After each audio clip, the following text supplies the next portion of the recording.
The death of 14-year-old Celeste Rivas Hernandez, whose body was found in the trunk of a car registered to singer 20-year-old David last month. I want to now get new perspective, and I want to get new perspective, who we're going to bring on in a minute, a retired detective commander. And I think it's important because there are so many moving parts to this, especially since so much has been happening as of late. We learned a new timeline of events. We learned about what was happening with that property that apparently was being rented by David, whose real name is David Anthony Burke, which was reportedly, by the way, near where the car, the Tesla, with Celeste's body inside was found, this property apparently nearby. We learned there was a possibility she wasn't murdered, but here's the thing. There have been no arrests since her body was found in the trunk on September 8th. Authorities have not identified a suspect nor a person of interest. And to be clear, David has not officially been implicated in any wrongdoing or any crime. And law enforcement have not even come out with a definitive connection between the singer and Celeste. But I want to bring on right now Will Svilar, who's a retired detective commander. Will, thank you so much for taking the time. You and I haven't had a chance to talk about this case yet, as it's really in the news. It's continuing to develop. We're trying to understand what's happening behind the scenes. Since you and I haven't spoken, let me get your perspective. Why no arrest? Why not name any suspect? Why not name any person of interest at this point? It's been weeks now and it's almost, what are we at? Almost a month, almost a full month since the body was found. Well, one thing I want to be clear on is a crime has been committed.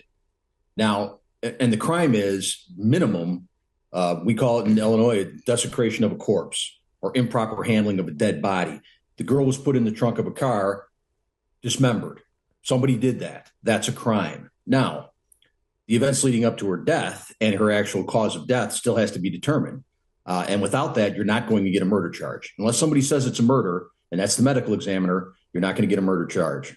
Is that Fox 11 LA? Fox 11 LA. They spoke with a private investigator, Steve Fisher, who apparently got his hands on images of that car, the Tesla that Celeste was found in. And remember, this car was apparently sitting there for weeks before it was towed to that tow yard. And then workers there smelled this foul odor and alerted authorities. But it was in the Hollywood Hills.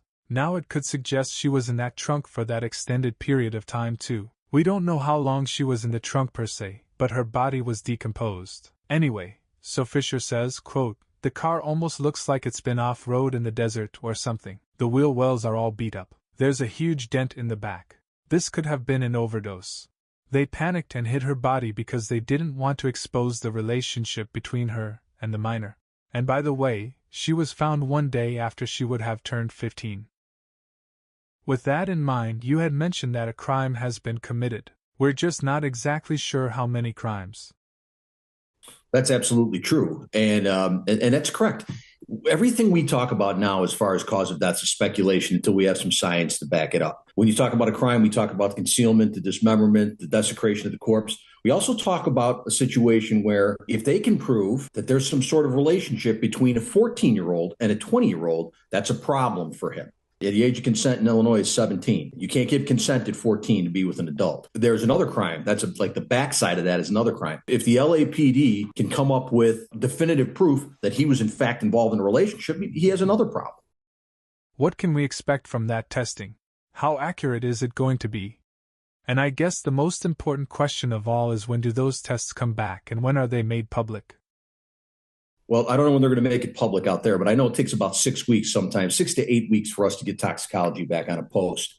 And what that's going to show is levels of alcohol or ethanol in her system, any drugs, any level of drugs, regardless of what it is, they'll test for it. And you will be able to see that if she had a toxicity level high enough to kill her on whatever drug it is. If that comes back positive, or it comes back in a number that would have killed her, now you got a cause. You don't have a manner yet, but you have a cause of death. A manner just means, did she accidentally take it? Did somebody drug her? And again, these are all very, very difficult things to prove in a situation where you've lost a lot of evidence on a severely decomposed body. Go back to this relationship, right?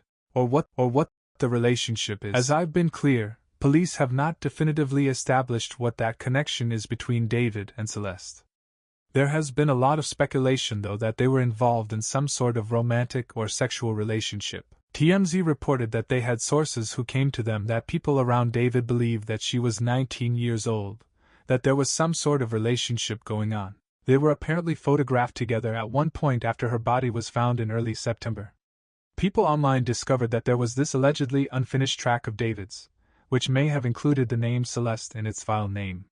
It was apparently leaked on SoundCloud back in 2023. Someone claiming to be a moderator of the singer's Discord and Twitch accounts posted a message saying they don't know Celeste. They don't know how old she was. They didn't know that was missing. Others who did know her have said again they believe Celeste was 19, that she was attending college. She was actually in the 7th grade, by the way. But they said that she was able to attend age-restricted events, if that's true. You think about maybe a fake ID, what was going on. But that suggestion has been brought up by police, according to TMZ, that there's also the fact that it seems the pair may have had matching tattoos. The word "sh" on their fingers doesn't mean that they had been in a romantic relationship, but I believe that was used as an identifier of her body. I was talking to Bobby Chacon about this, Will, and he made the point that she could have just been a fan and saw his tattoo and got a matching tattoo. Investigators maybe know more about what was the relationship between the two of them, whether it's connected to her death or not. It's a piece of the puzzle. But I also have to imagine that the public can help here. The public can help investigators maybe unearth a little bit more about this apparent connection. What do investigators do here as they're trying to establish that? You know, you made a very, very good point, and it's really the only defense in a situation where you have a 14-year-old in a relationship with a 19 or 20-year-old. I had no idea how old this person was. Now, think about this. You're in a romantic relationship with a minor that you think is 19 years old. You find out this person's really 14, and you start thinking about, and people around you start thinking about the impact of that. That's a motive. That's a motive. If you find out that I've been with a minor, holy cow, what does this mean for my career? I'm not suggesting that's what happened. Right. But you're talking about a motive here. I thought the same thing. It could have been a fan. I'm sure this kid has a lot of young girls who are fans. Obsessive fans, there's orders of protection against plenty of people that are stalking celebrities. Again, I'm not suggesting that's what's happening here, but it's very possible it's a fan. He meets her at a show. She's got a fake ID. She makes herself look older. I guess it's not hard to do. But then you find out this is really a minor. Now you got big problems in your life. So what are you going to do about it? Let me just add this point. When they conducted an autopsy, and this came out last week, she was not pregnant at the time of her death, and they indicated she had not been pregnant in the past year. Just to put that point out there. Before I let you go, Will, you're an expert in investigations. What are you looking out for next? What do you think is going to happen next? Well, I think this case is going to start to turn when you get a cause and manner of death.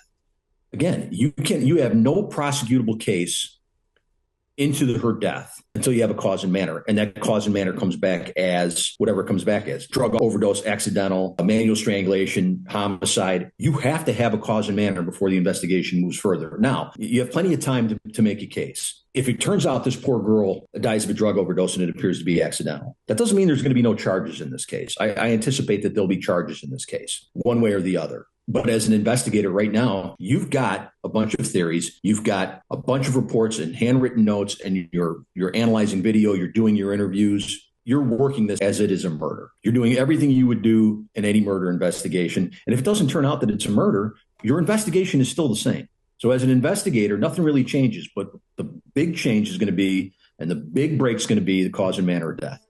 Well, Svilar, thank you so much for coming on. Really appreciate it.